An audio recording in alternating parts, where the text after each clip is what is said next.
welcome to the Edinburgh International Festival. Thank you very much for joining us for this event to kick off the Spirit of 47 part of the festival. My name's Hannah McGill. I'm a journalist and a former director of the Edinburgh International Film Festival, which also made its debut in 1947. And here to join me, please welcome the director of the Edinburgh International Festival, Fergus Linehan, and the Director of Arts for the British Council, Graham Sheffield.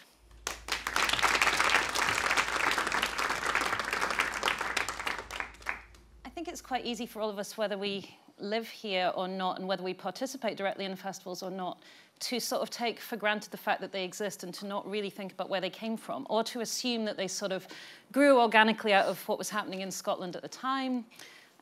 There's the story of how the International Festival came about is a little bit more strange and complicated than that, and very heavily involves the British Council. So Fergus, if we could start maybe with you telling us a little bit about how it began. How it began? Well, you know, what do they say?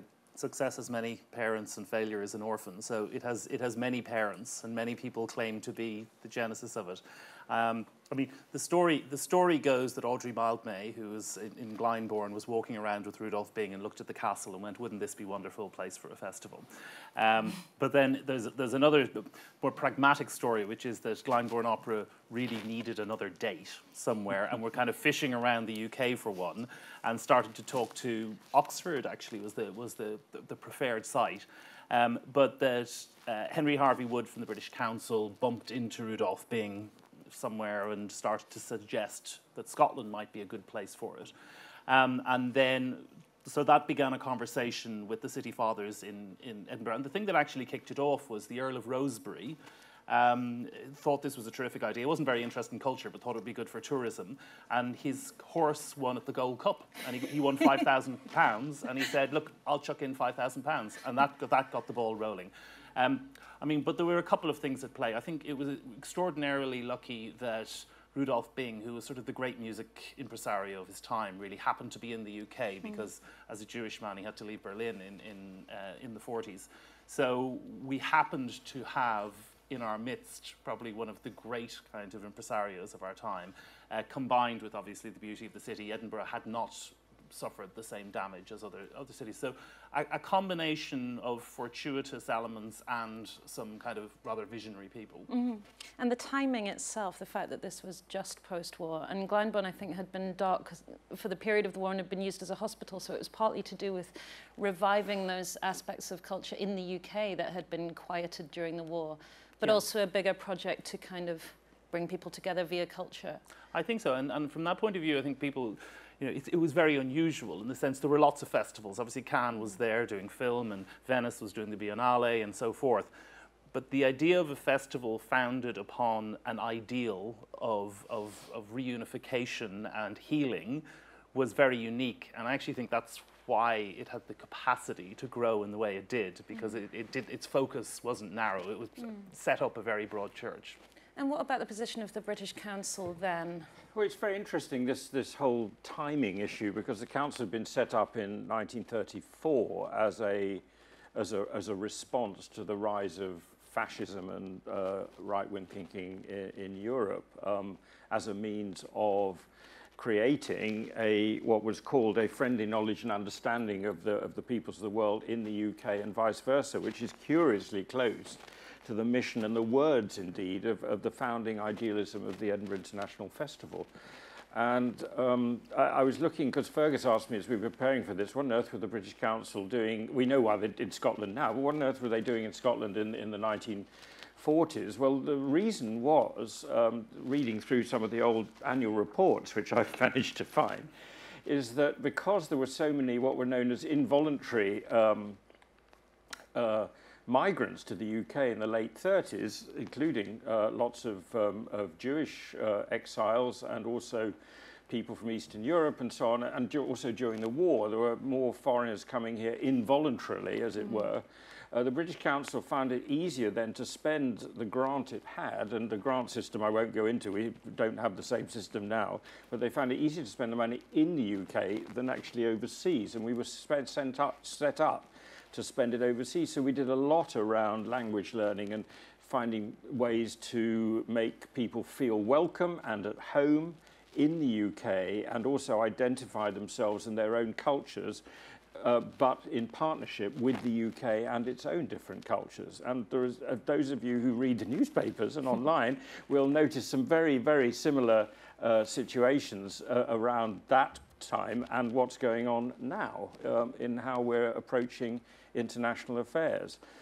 So Henry Harvey Wood was the, Fergus is clutching the 1947 programme, Henry Harvey Wood was the representative of the British Council in Scotland at the time, and he played a leading role in actually getting the council involved. And I've got, in early days, we brought over, I forget how many people, we brought over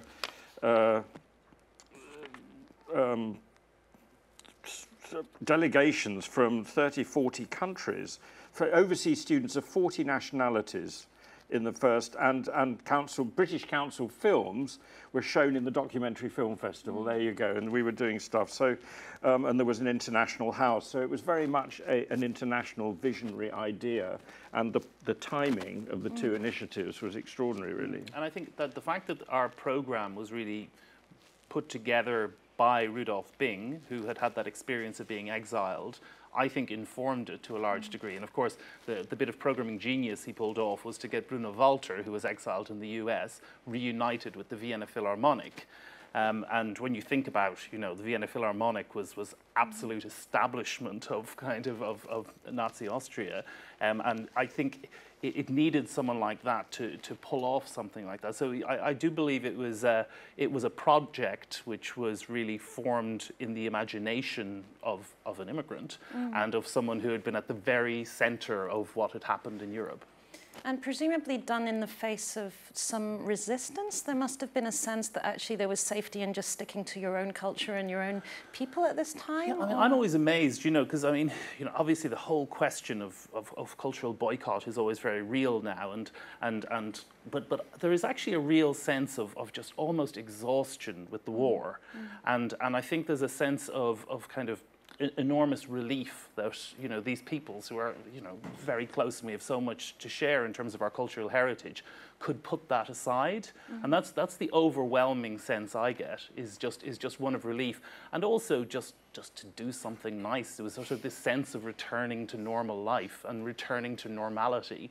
And so, but yeah, I mean, when you consider every household must have lost someone, and, you know, and to put all of that aside, and to have a festival that was really driven by German music really is an extraordinary kind of act of generosity. And of course there was, you know, Edinburgh's role in the 18th century Enlightenment, and the whole idea of spirit and light and enlightenment was of course very much at home in Edinburgh in those days. So it was kind of recapturing some of Edinburgh's original or sort of older spirit as well, I imagine. So that I think that the fit must have been amazing. I mean, there was some opposition. I'm reading this very excellent book, Angela Barty's book on the Edinburgh Festival. So it's quite a page turner for a PhD thesis, and you don't normally say that. But you know, it's very interesting to contrast the very high ideals of the festival and with some of the comments that were made locally about, you know, why the hell do we need a festival? You can't get a drink, you can't get a taxi, what drinks you can get are extremely expensive, etc. Some very good quotes from the civil servants around at the time. And some very interesting discussion about, which goes on to this day in festivals all over the world, about to what degree should an international festival reflect the culture of the place it's in. And, you know, Rudolf Bing was quite rude, I think, about Scottish culture. He sort of said, we will have, you know, ceremonial sword dances and bagpipe music, and that's all we're going to have. And was quite clear because the standard is not of sufficient quality, which of course, you know, gave birth to the Fringe in a sense, because certainly in theatre terms, the Glasgow Unity Theatre, which was also kind of quite a heavily Marxist organisation, and I think that may have been a point in it as well, was told in no uncertain terms that they were not of sufficient standard. And out of that came kind of a collection of companies who came up who felt excluded from that. So there's an interesting tension there as well in relation to, you know, who would define what culture was in the post-war period. And when you think about what happened subsequently and how that became sort of the great discussion around kind of cultural policy, it's interesting to see the sort of genesis of it there. And is there a sense, looking at that programme or looking back through the memoirs and records, of who the audience was constructed to be? Was it expected that Scottish people would attend? Was it intended that people would largely come in from elsewhere? Well, Rudolph Bing said, you know, he thought it was great that the tickets were expensive, and he thought it was a very, very good. I mean, could you imagine saying it now? He thought it was great. It was. he thought it was the best possible thing. They really were unashamedly looking to attract the elite of Europe. Yeah. And you know, perhaps when we see festivals doing that now, they kind of, you know, they mean movie stars or whatever else. But there really was perceived to be an intellectual elite at that time. And I think if you look at even the formation of the Arts Council around that time, there was still an idea that if you created this elite world of art, that it would have this civilizing effect throughout. Yes. Obviously, we think of that idea as kind of completely antiquated now. Yeah, but there's still some, you know, the whole Reithian, the founder of the BBC, the whole Reithian principle was very much behind it, wasn't it? And up here, and to some extent behind the BBC, our other partners in this spirit enterprise. And the trick now is to find a way of including some element of overview, but without excluding the views of others and the participation of others. And that's what makes festival directing and indeed cultural relations that we do more complex, but actually ultimately more interesting. It's much less autocratic. And the idea of the single polymath doing everything, you know, both Fergus and I rely on a whole host of networks and influences to help shape the programme in a way which wouldn't have been thinkable in those days. Yeah. I mean, it's difficult to separate out what you're doing with overseas cultural relations and with cultural funding and with programming a festival from the idea of we have something good to give to the little people who need it. I mean, those are quite subtle distinctions, aren't they? Yeah.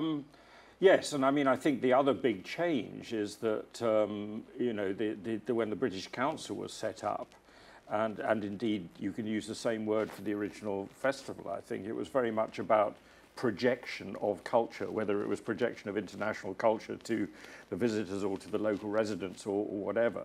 And when the British Council was set up, it was about projecting the UK to the overseas territories, most of which we owned or ran at the time. Very few of those remain. And of course, these days, the whole thing about cultural relations and soft power and the way it's exercised is about mutuality.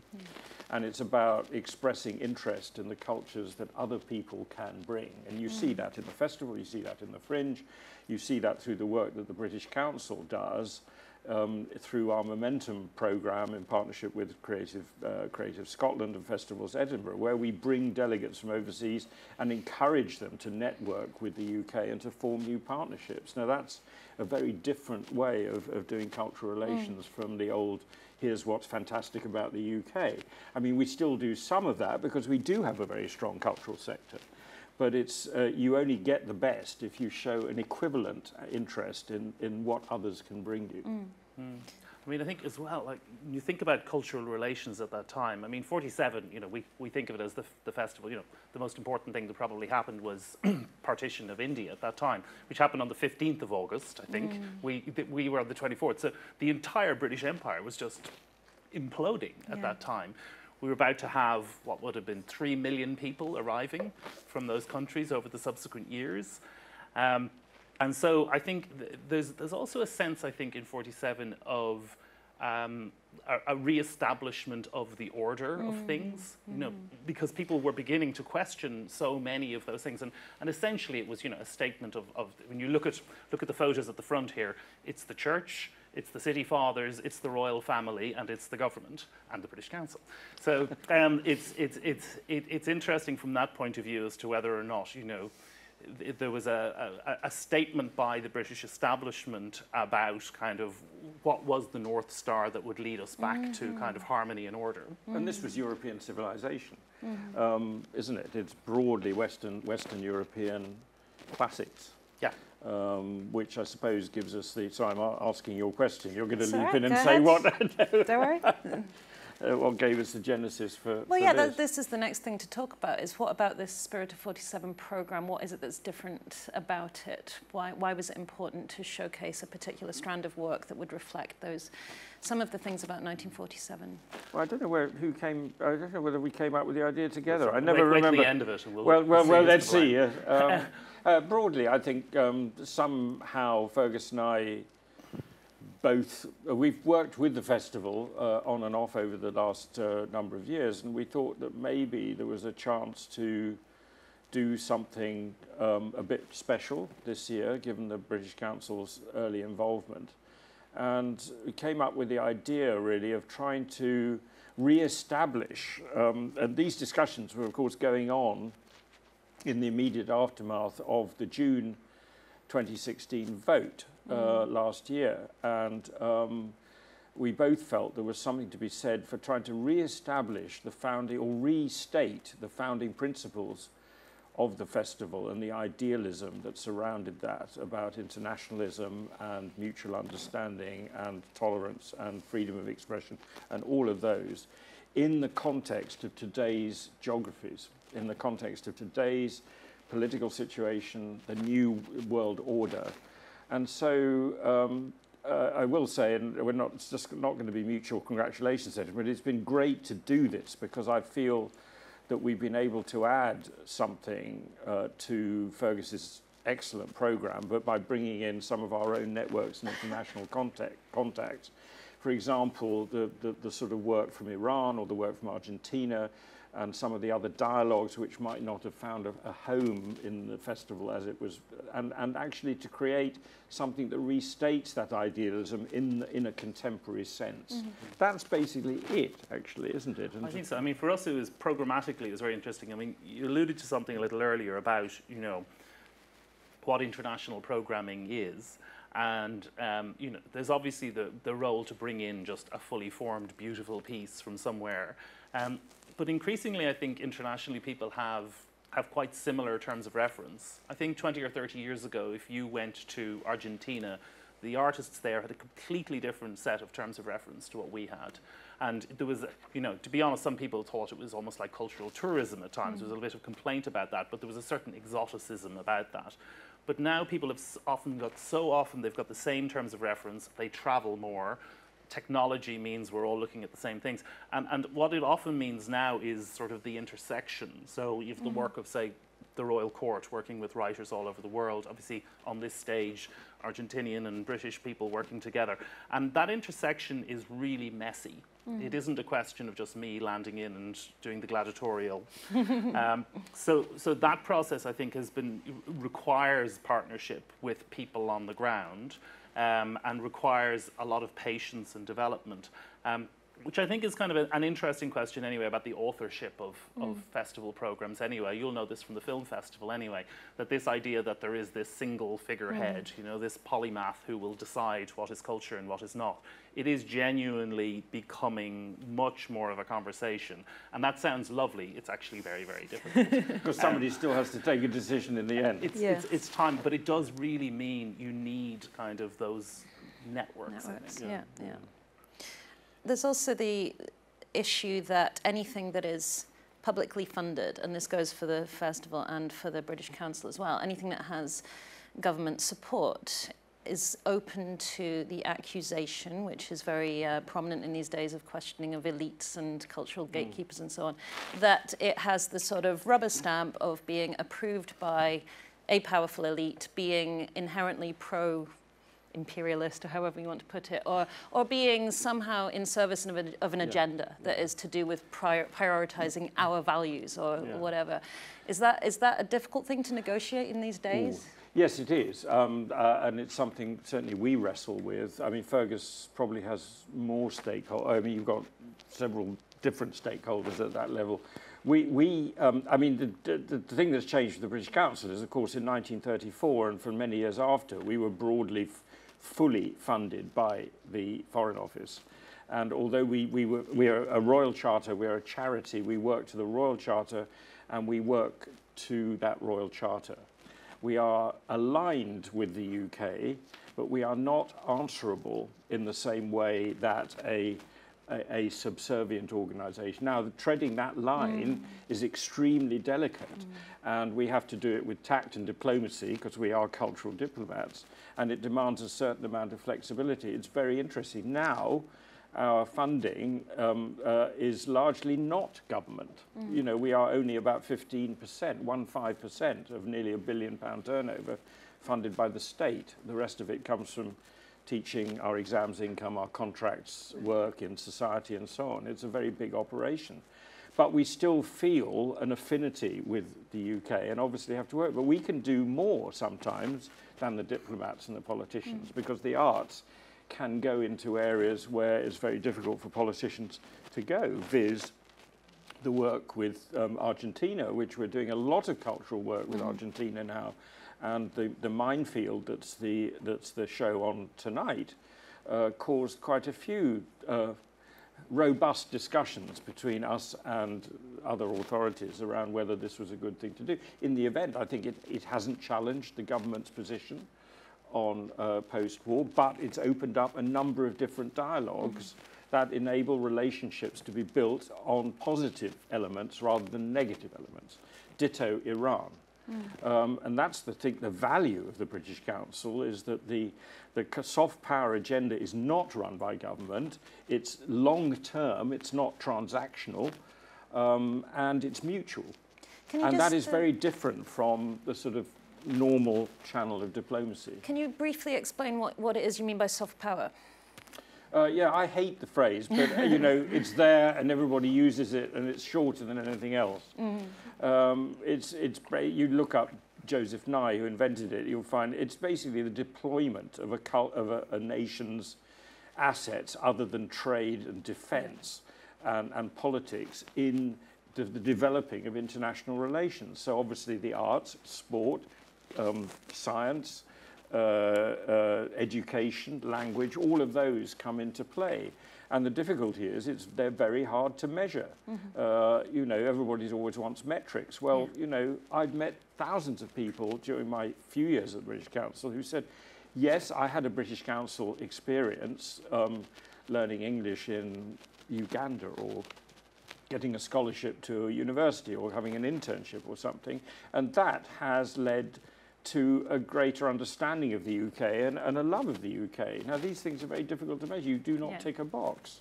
And it's those, I think those are the values that we subscribe to. And I think it's the same with Fergus doing, you know, running an arts festival, but also building relationships with British artists, with international artists, and building a love of Scotland as well, and of Edinburgh.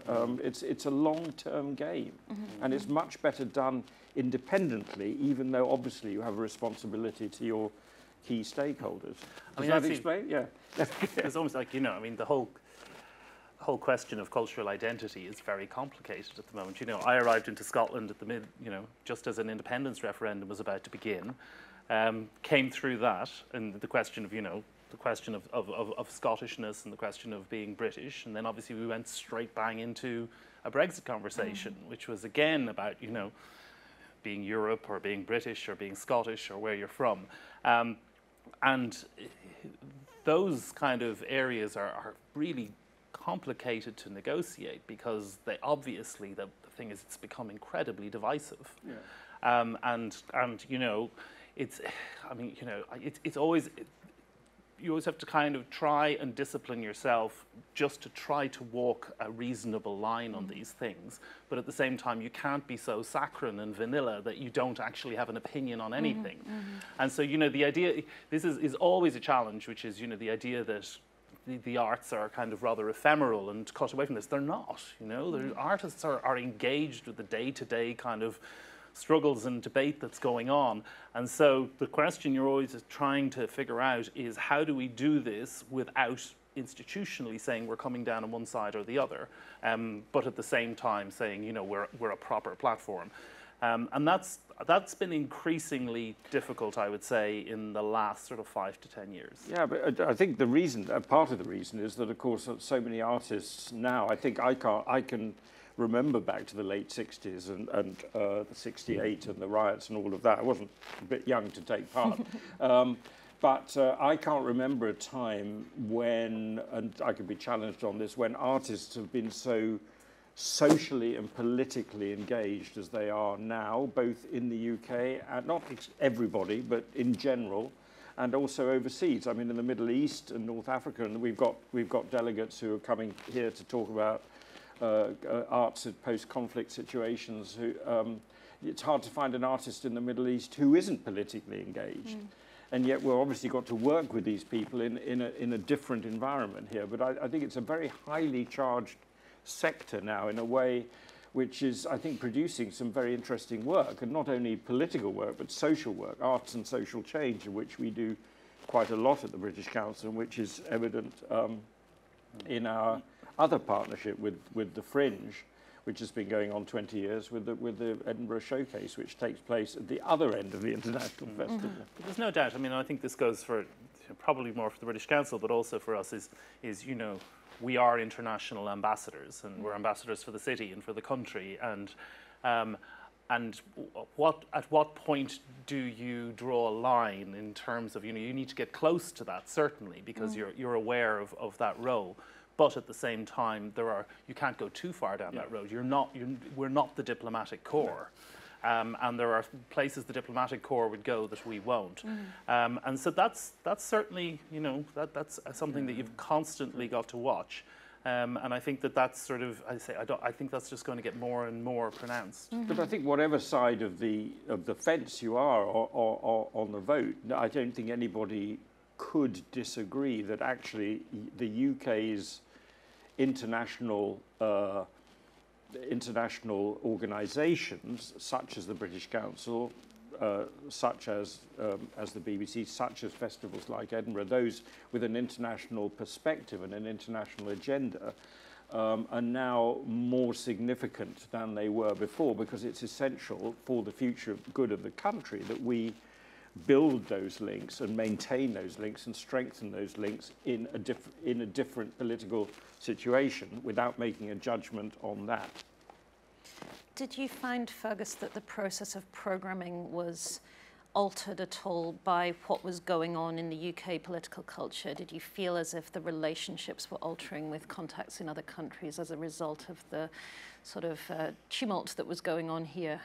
I mean, there's tumult going on everywhere, is the one thing you notice. When you go and you kind of go, oh my gosh, Brexit or whatever else, they kind of go, you know, we're dealing with these issues. These are not sort of tectonic shifts that are unique to us. Yeah. I think the big question, I suppose, the thing is that people saying we kind of have to go forward. The issue is, you know, this thing of we can go back in some way. And I think that's one thing that artists are very good at, is moving forward. And, you know, that idea of, actually, I think it was Breitbart of all places. You know, the founder of Breitbart said it. He said politics is downstream from culture.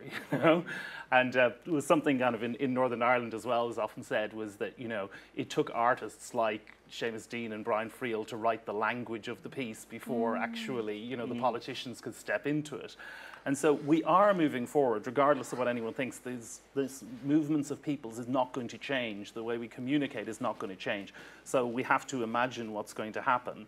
And as I say, I think we're perhaps looking at it in a very kind of sort of UK-centric way at the moment. But it is.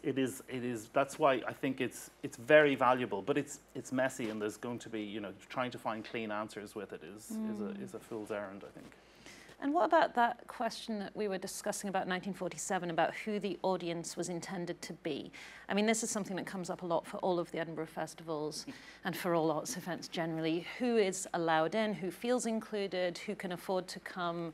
How do you personally deal with those overhanging questions? I mean, there's lots of questions within it. I mean, you know, I'm not kicking this into someone else's department, but, you know, education is a key issue in this. And, you know, sometimes I do feel that, you know, when government can come to you and go, why aren't you doing more for young people in music? And, you know, you look around and you go, you've cut all the music out of schools. Yeah. And so you end up in these situations where these things are, we can do a certain amount, but we're part of a kind of an overall ecosystem within society. And of course, but we do have to do a lot within that. And there's obviously just pieces of programming that are absolutely essential. We do have the great luxury in Edinburgh of being a family of festivals, and that means we don't all have to do everything. And certainly, you know, other festivals I've been involved in, you know, you're almost chasing shadows trying to deal with all of it. And from that point of view, I think that we're very, very lucky. But, you know, obviously, you know, the statement, the arts are for everyone, is easy to make and very complicated to follow through.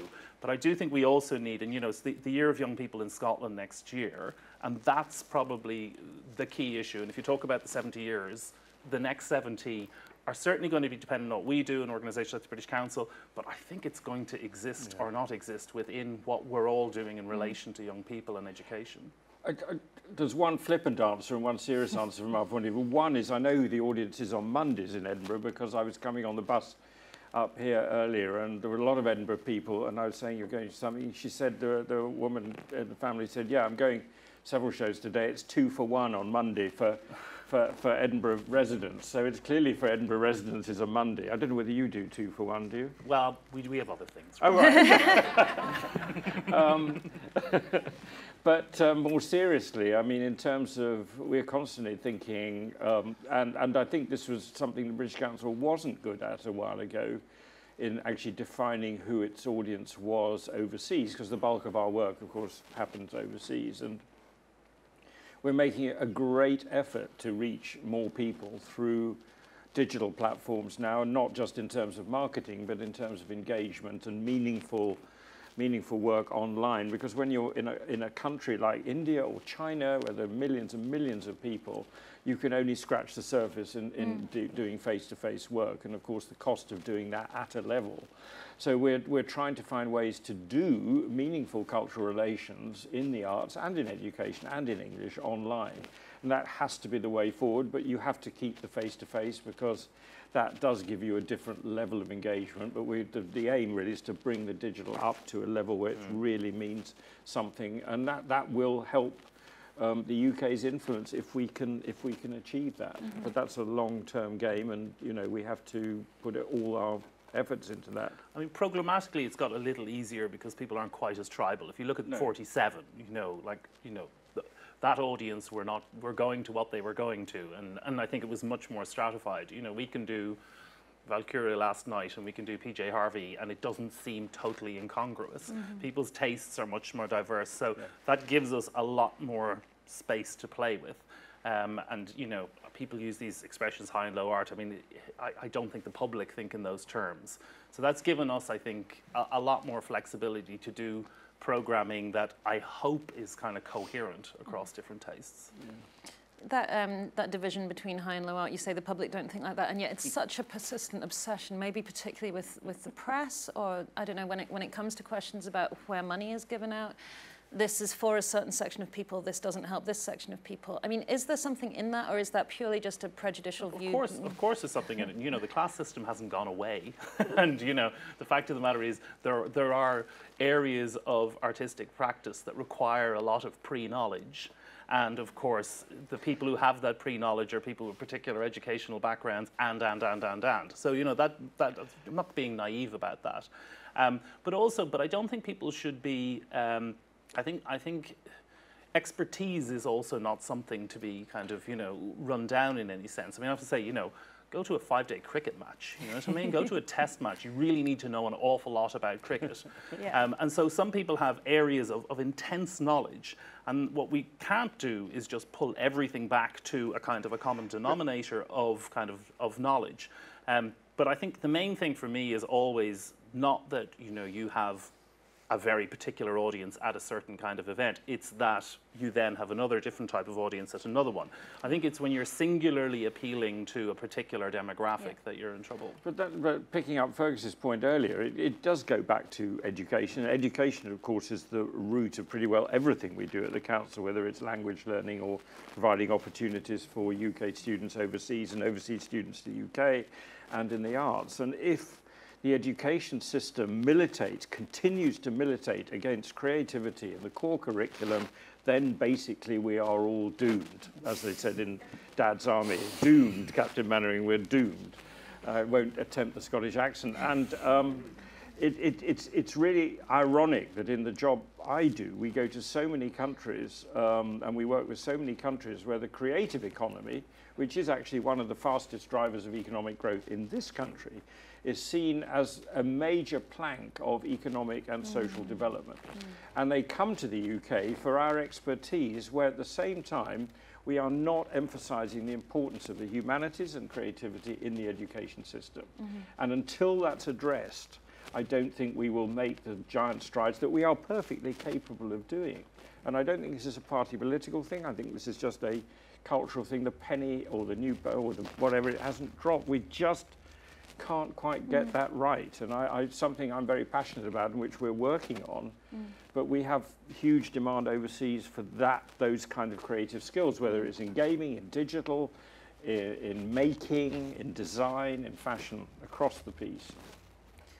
What would that take, you think, for that shift to happen? You say it's not party political, but does it have to be someone on government level championing this side of things? Probably does, accompanied by a lot of very solidly based research that indicates the benefits, and you will have to indicate the social benefits, the health benefits, the societal benefits, as well as the jobs, as well as the health and well-being. But there is evidence out there, and we're busy gathering more evidence. We can't do it on our own. So you really want a coalition of like-minded major forces like the Edinburgh Festival and the British Council and some international, really to get those points across. But I think it's something worth fighting for. I think there's a general discussion in the arts about the whole question of, you know, whether it's young people or inclusion, and it being pulled right into the centre. So it's not a department out to one side. It is absolutely kind of running through everything. But I think it's going to be, probably the biggest issue over the next 10 years, I would say. And it's not as simple as just we need to include everybody. It's as Graham says, it's more a question of when people begin to encounter this, where they encounter it, and what institutions can do to be able to progress that. And it's also, I think, giving a window on internationalism as well. That's the other thing of one of the things we're trying to do in the UK is to open partly in response to the vote in 2016, is to increase the number of international experiences for people in the UK and for young people in the UK, so that they grow up with a broader view, whatever their political views are, but a broader view of the world than just the UK. And clearly there wasn't enough being done. Yeah. What about that question of a Scottish identity or a lack thereof in the festivals, which clearly goes back to the birth, the inception, and remains something that will come up? You mentioned 2014, and Sir Jonathan Mills in that year drew some criticism for saying that he wasn't going to have anything about the referendum in the festival, that it was going to be a sort of referendum-free zone. There will still persistently come up the idea that the festivals sort of aren't Scottish enough. Even to some people, having the word British up there is a matter of controversy. Is that something that you sort of consciously negotiate? Is it something that you'd rather just allow to percolate through without talking about? Or? Well, I have to pick you up on what Jonathan said as well, because I think what Jonathan said was he was not going to overtly theme anything around it. You've got to remember that was the year the James Plays happened, which was probably the most overtly kind of sort of political piece of art about that referendum. But he didn't want to overtly theme anything within the festival. He would let it emerge as it did.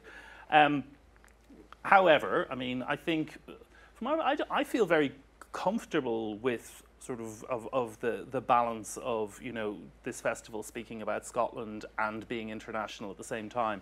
And I have to say it's really refreshing how little pressure is put on in that regard. People are very at ease with it, but obviously we have, you know, all of the Scottish orchestras, we have a whole range of the Scottish theatre companies. I mean, I think particularly theatre, I'm not sure that that Scottish theatre was fully acknowledged to the degree of, and you know, I think there's been enormous leaps and bounds in Scottish theatre in the last sort of 20 years.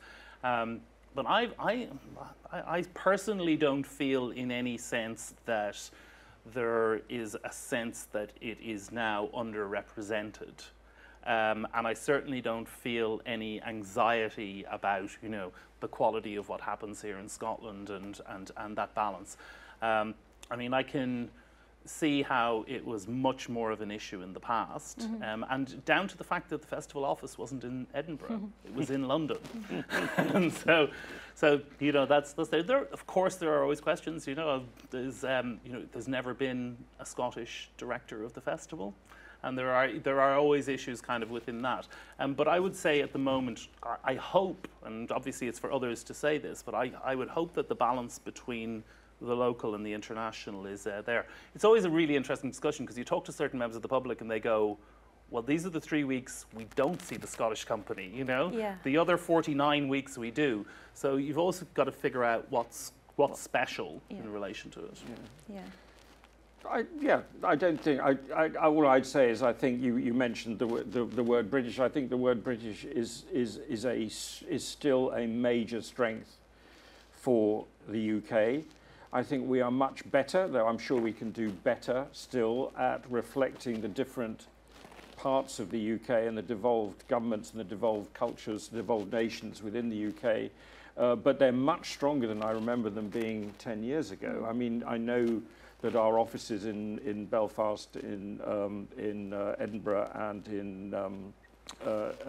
in Cardiff, you know, do a huge amount to promote their own individual identities within the umbrella. The Venice Biennale, there's a British pavilion, but there's also 4 or 5 other pavilions from the UK. So I think there is a strength in that diversity, providing it's reflected in a strong enough way. And we need probably down in London to be constantly reminded of that so that we don't get a little lazy about it. And the strength of the UK is in that diversity. But it's always going to be a complex equation for Fergus to manage up here. But it is, you know, I mean, and, you know, I even say, you know, within Ireland, you know, Edinburgh has played a big role in my career as well. So, I mean, you know, I think that many people throughout the UK see it as the national festival, and it's where careers have been made and forged. So and again, I don't feel that people have an enormous discomfort with that idea that, you know, Scotland could be hosting something of international significance, which, you know, represents Scotland, represents the UK, and indeed represents Europe. There's a wonderful quote you quite liked earlier on, wasn't it? I don't know where to get it in, but I'm going to get it in. It's one visitor told the Lord Provost in 1962 that he was, quote, appalled at how your noble city is being used to spread obscenity and degradation by perverts from other countries. Is that a wonderful quote? Quite right, too. On that note, I wonder if we've got about 15 minutes left. I'd like to see if anyone from the audience would like to ask Graham or Fergus or both a question. Please put your hand up and somebody will bring a microphone to you. Ooh. Oh, there you are. Any hands? Come now. Yes, lady just here. Thank you. Thank you. Thank you very much for for all your comments. Now that we do seem to have a larger proportion of more modern music, both popular and classical, it seems to me that over the last couple of years, going to a few of those concerts, the venues have not been appropriate for them. Any ideas on constructing, tailoring a venue that is more appropriate for modern music? I mean, we always have to remember with an international festival that we're still in a city of 500,000 people. So the cultural infrastructure has to exist the rest of the year. So we're always conscious that you can't necessarily have what you might have in New York or whatever else. We've got our eye on a few. There's a certain venue down in Leith that is particularly wonderful. But I agree with you that we're short a couple of venues in that particular area that we're looking at, for sure. Next question? Anybody? Come on, put your hands up. Someone just down here. Could we get a mic over there? Thank you.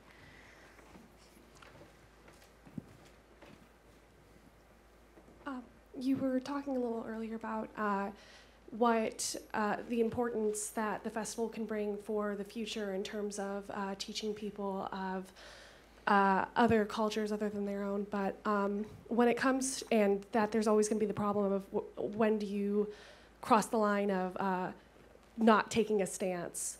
And of course, there's a lot of venues here making fun of Donald Trump and Brexit the musical, and that's great to see, but do you think that maybe things like that can have a negative effect, like we're just all agreeing with each other of the same thing and sort of isolating ourselves? So do you think that this program can maybe have any sort of backlash of maybe turning away other people in that sense? Interesting, that. Yeah. I mean, one of the bastions, again, I've been doing my homework, and I came to Edinburgh Festival. In fact, I even had a show here in the 1970s. I was a music student at the time here at the university, and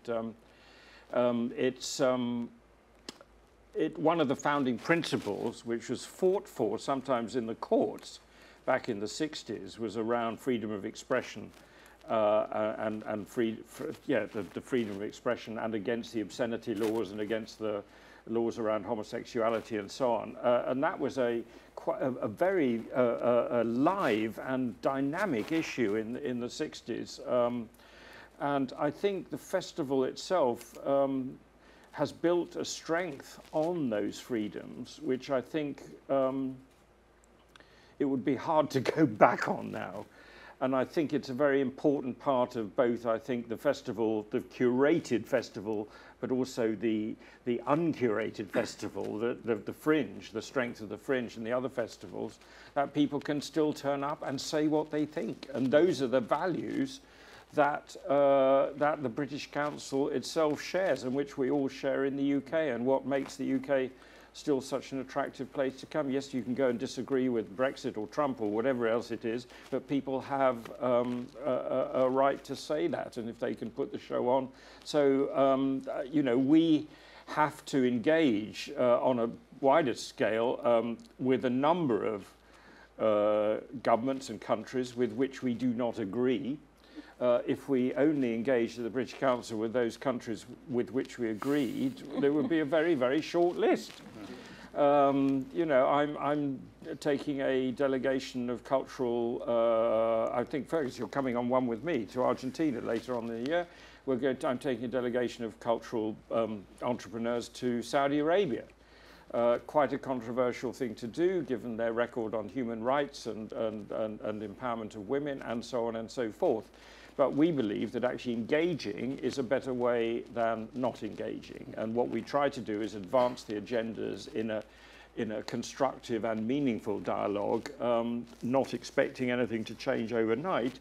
But again, engagement is better than not. It's a twist on the freedoms issue, but not that far. And we think that's the best way to operate. I mean, I think one of the things that's interesting is that the Creative Industries Federation did a survey just before Brexit, and 98% of people were in Remain. And so, yeah, I'm very conscious of the fact that, you know, we're one side of this. You know, you'd be hard-pressed to find a pro-Donald Trump show here this month on any of the festivals. But that's kind of a problem. I mean, 10 years ago, even 15 years ago, I remember people starting to talk about this idea of a kind of a global cosmopolitan culture, that if you lived in London or Tokyo or Paris, you had more culturally in common with people in those cities than you had with people in your own country outside of it. And then, of course, you know, I think we've seen the result of that is that people from I mean, a cosmopolitan kind of prosperous cities there's a divide opening up between them and the people in the rest of their country. And I mean, the old kind of, you know, perpetuating the echo chamber is something I'm very conscious of. And you know, within a context of this, how do you begin to articulate people's anxiety about the mass movements of people? Do you just, you know, call them racists and dismiss their views? And if you do, are you actually making any contribution to that debate? Are you helping it in any way? Because there's definitely a comfort zone that we can enter into, which actually doesn't seem to help at all, because we've become, it's become so divisive that in a sense you could argue that we've kind of stopped listening to the other side as well. And I think that's a real issue. Anybody else? Yes, just up there. Thank you. Thanks very much. You mentioned earlier on about the influence of creativity in our education system and the importance of that and the lack of it, which I kind of perceive is pretty true as well. Just here in Edinburgh and in Scotland in particular, our schools, especially the primary schools, go back to school just as the festival hits. And I just wondered if either of you had a chance to have any conversations with our local lovely council about, you know, some more visionary approach to this, because it seems like a huge resource is being missed, an educational resource for our primary schools to actually get more exposure to creativity. And, you know, I'm not quite sure myself, not being very politically minded, how to influence that, but perhaps in your two positions you might have some way of influencing. And I know it's very parochial for us here in Scotland, but... Well, not necessarily. I mean, I haven't had any conversations, but I saw there was an article, I think, in the papers about somebody said festival should be in July. Wasn't it over the weekend? I don't know. Maybe that's another, Fergus, you to rip up your plans for next year and just shove the whole thing back. I mean, I think that there's always the swings and roundabouts with this one, which is that we also like to do a lot of work with schools, and you can only work with schools if they're back at school. So any of the institutional work we do in relation to schools, concerts, or anything else requires that actually we have a bit of the festival in term time. So yes, we would gain by having kind of people who are still on holidays, assuming they're in Edinburgh as well, because let's not forget a lot of people use the school holidays to get out. You can't take your kids out of school anymore. So there's a kind of a debate going on with it. I certainly would feel we would lose so much if all of our programs at schools that rely on us being in term for at least a week. I think the book festival would be the same. We simply couldn't logistically do that. So I think on balance, I think we have it about right at the moment. But, you know, I appreciate there's another argument there. Right, maybe one more question, or two questions if they're really quick. Yes, the lady here at the front, and then we'll just take this one first. About, thank you. About, I guess there's a curated part of the program and a non-curated part, to refer to the phrase you used earlier. So how do you manage, I know this is a big question, but how do you curate who will be allowed to present and who will not? Is there any quick way to sort of summarize that? I mean, I think that there's, well, be very good is the big one. I mean, for us, there's a sort of a question of, you know, one of the roles we play in the overall spectrum, I think, is artists who are kind of at the very top of their careers. Beyond that, I do think it's worth always talking to the festival a little bit about where the priorities lie. There may in any one year be a particular priority, whether it's regional or thematic. I think that personal taste comes into it a little bit. There are pragmatic things like our venues. But I feel that overall, you know, what people are really looking for is just really, really outstanding work. I think there's other things. I think that if there's something that is very, very immediate, I think people want to feel work that is particularly relevant to the time. I think people like to feel work that is very authentically of a place. You know, we just love to see Russians doing Chekhov, or, you know, we love to see Americans doing Mamet, or, you know. So I think there's a certain amount of that. But I think that it will still eventually come down to an interest in an individual artist for the most part. And I think that is always the starting point, that if somebody says, look, there's an artist here who you really need to know about, I think that's where the research always starts. Thank you. Right, last question, please be as brief as you can. Thank you. Could I just, in case, in the form of a subtle comment on two of the matters that have been raised, a shameless advertisement, which is at the end of this series of talks, we will be revisiting some of these issues in the form of a kind of dramatized documentary of some of the values at the beginning of the festival of Rudolph Bing, Harvey Wood and others, but also of the challenge that was made by a working class theatre in Glasgow that Fergus has mentioned, the Glasgow Unity Theatre, which did want more Scottish work, and they did want far more inclusivity because they used to train workers and make them professional actors. At the end of that, taking up the education point, there will be a panel which Fergus will be chairing, and which the General Secretary of the Educational Institute of Scotland will be a member, and that will certainly be a moment to raise the issue about schools, education, the festival, and indeed society more generally. Great. So that Thank is on you. the sixth. That's on the sixth. That's on the. I said it was a comment. Always accurate. That's Can't on the have a festival 16th. The Q&A without 16th of a plug. August. 16th of August, thank you. I want to thank you all very much for coming and for your excellent questions. And thank you so much for joining us, Fergus Linehan and Graham Sheffield. Thank you.